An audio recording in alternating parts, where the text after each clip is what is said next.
પેલું તમે એસી રિપેર કરવાનું શું કર્યું? આ તે મેં સર્વિસ વાળાને ફોન કરી દીધો છે, આજે આવી જશે. એટલે ફ્રી છે? ફ્રી નથી, એટલે બહુ એક્સપેન્સિવ છે.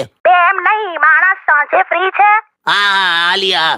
અને સાંભળો, એને કહેજો મેં શું કર્યું છે. એસી ની અંદરની જે જાળી આવે ને, જાળી, હા એ છે ને મેં કાઢી લીધી છે. હું કામ લી? અરે જાળી પરનો કચરો તમે ધોઈ નાખો ને એટલે હવા એકદમ મસ્ત આમ સાફ ચોખ્ખી ને ફટાફટ આવે. પણ તું શું કામ કરે છે? જાડી હે?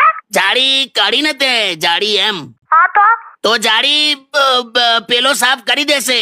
એક જ મિનિટ, આ તમે જાળી જાળી કોને કરો છો? એસી ની જાડી બે કેટલી જાડી છે? 2 જાળી છે, લેફ્ટ સાઈડ અને રાઈટ સાઈડ. તું યાર ડાબા પગના મોજા અને જમણા પગના મોજામાં ગૂંચવાઈ જાય છે, તો જાડી તને ફાવશે? આ છે ને જાળી જાળી તમે મને જ કરો છો 100%. નાલી જાડી મૂકી દે, હમણાં પેલો આવશે ને. તું જાડી સાફ ના કરીશ. ગેટ